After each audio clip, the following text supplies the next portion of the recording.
Welcome back to our channel. Before we dive in, don't forget to hit that subscribe button and ring the notification bell so you never miss the latest from Extraword. Let's get started. Welcome to our session on Strawberry Value Addition. Today, we'll explore various methods to add value to strawberries, turning them into delicious and marketable products. Whether you are a farmer producing strawberries or an entrepreneur looking to produce value-added food products with strawberries as raw materials, this video is for you. So, let's get started. Before we dive into the specifics of processing strawberries, let's review some basic requirements for handling foods. First, we must implement good manufacturing practices.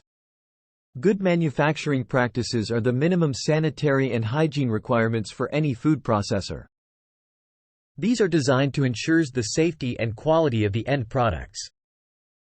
Good manufacturing practices covers areas such as facility design, equipment maintenance, personnel training, sanitation, pest control, and documentation. Firstly, hygiene is paramount. This includes wearing clean and complete attire, maintaining cleanliness of food processing equipment, and ensuring a clean working environment. Additionally, food handlers should possess a health certificate to ensure they are fit for handling food. This is crucial for preventing transmission diseases among workers as well as consumers. Now, let's discuss the infrastructure needed for food processing. We require basic facilities such as reception areas for raw materials, processing rooms, quality control rooms, and storage rooms for finished products. All these facilities should provide a continuous flow of activities that prevents cross-contamination between raw materials and finished foods. Basic services are crucial for efficient food processing. Water used in food processing could potentially be contaminated and must therefore be clean. Thus, water treatment is crucial for any processor, small or big. For starting ventures, using municipal water that is sufficiently treated may be the way to start. Additionally, industries must be mindful of the environment. Therefore, using a green energy and proper treatment and disposal of waste generated is crucial. When it comes to equipment, stainless steel is preferred to reduce the potential for contamination. Small-scale processing may use aluminum equipment, which is more accessible. Steel and aluminum are easy to clean and therefore contamination is sufficiently reduced when they are used. These also can allow for high heat sterilization, which is crucial in some products. Other aspects to consider are the plant layout, pest control, ventilation, etc.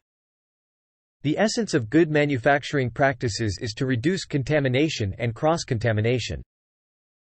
Without hygiene and sanitation, poor quality and potentially unsafe food products will be produced. We don't want that.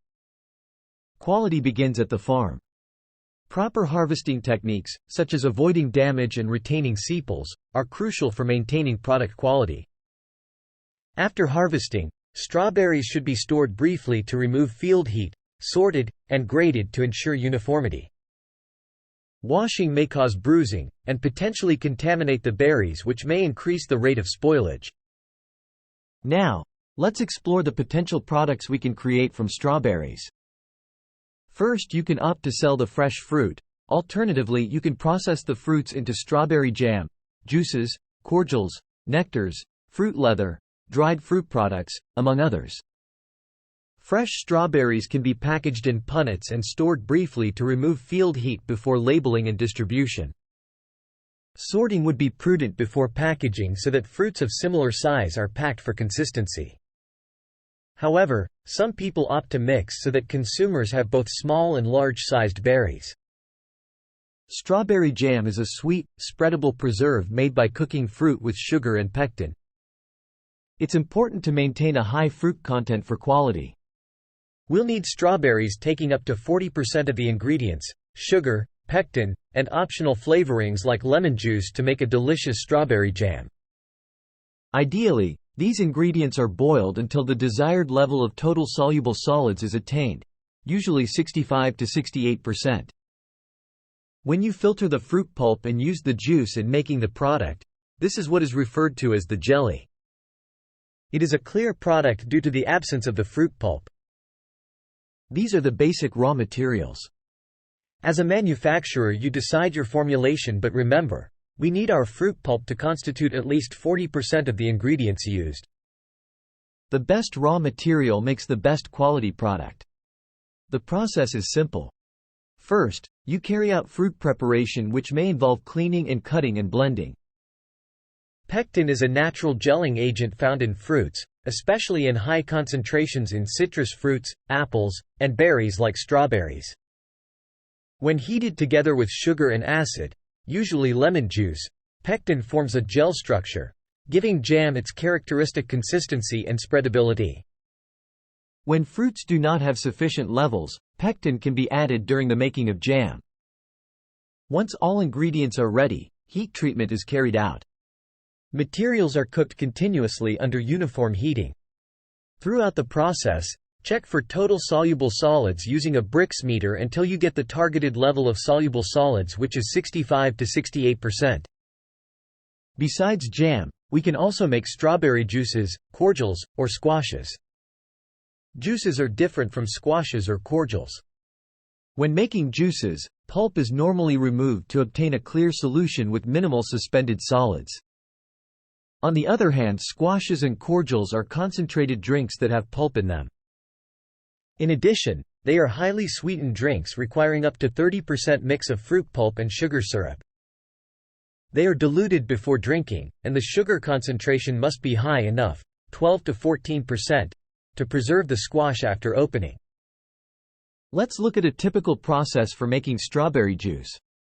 For ingredients, you'll need fresh strawberries, boiling water, sugar, and lemon juice for added flavor, although this is optional. You can decide on the formulation for your juice depending on your intended taste and nutritional composition. You may also choose to add preservatives like benzoic acid or citric acid to prolong shelf life, if desired. For making strawberry squash, gather fresh strawberries, sugar, citric acid, and water. Again, you can add preservatives like benzoic acid or citric acid for longer shelf life, and sugar as a sweetener if making a squash. During processing, you can add preservatives such as sodium benzoate or citric acid to the strawberry juice as mentioned earlier. Additionally, enzymes may be added to aid in clarification, ensuring a clear and visually appealing product. The process is simple. Prepare the fruits through washing and slicing and blending or pulping. Afterwards, filter to obtain clear juice, after which filling into sterilizable containers is done.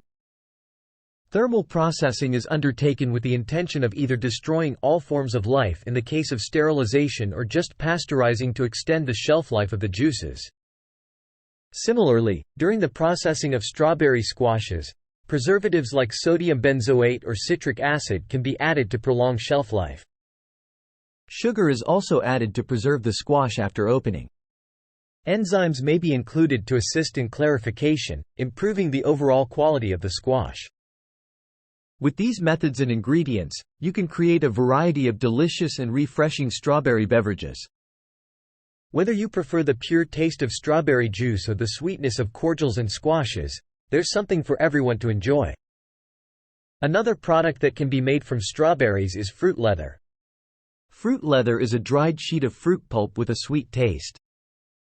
It's a popular snack food made from fully ripe fruits, sugar, and optional additives like lemon juice. For preservation purposes, preservatives may be added. In this product, we need the pulp to be part of the product. For uniformity, blend the materials together until uniform consistency is obtained.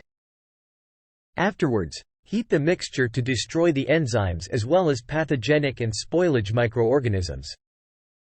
This product will be dries and hence, inactivation of enzymes is important to avoid further product changes. Once the paste of sufficient consistency is obtained, you can spread this paste onto drying pans. Non-stick drying pans are best. Spread it uniformly, making consideration of the thickness of the product for ease of drying. At this stage, other additives may also be added for enhanced taste and flavor. Dried product can be sliced and rolled before packaging. As a dried product, you need packaging materials that are going to prevent moisture uptake. Dried strawberry products like cubes or powder can be made by blanching strawberries with sugar and preservatives before drying. Because enzymes can potentially alter the quality of dried products, we must first blanch the fruits to destroy the enzymes.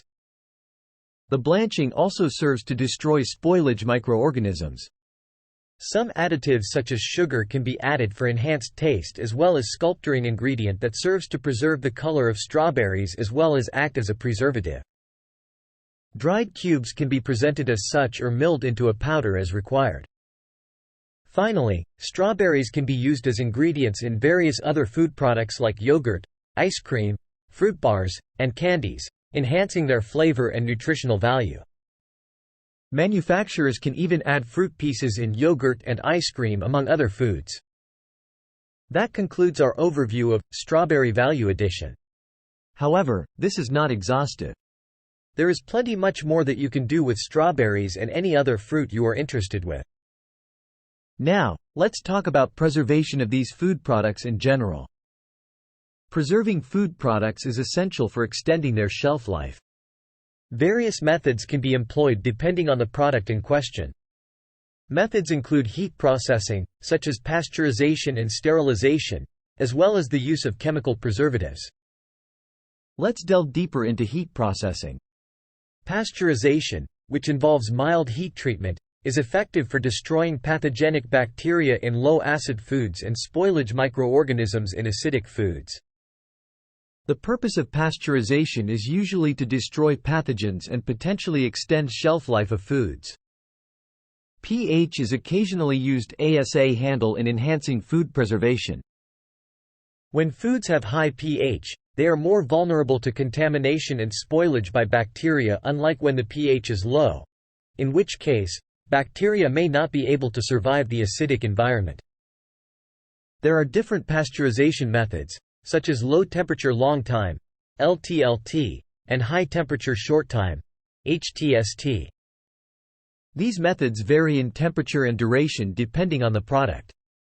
Chemical additives like sulfites, sorbic acid, and benzoic acid can also be used to inhibit microbial growth and preserve food products. However, currently, consumers are looking for chemical-free food products due to the increased awareness and desire for healthy products. Thus, manufacturers should consider chemical-free preserved products or use natural preservatives in foods. That brings us to the end of this talk on value addition of strawberries. If you have any questions, feel free to ask in the comments section and we will get back to you. Thank you for your attention.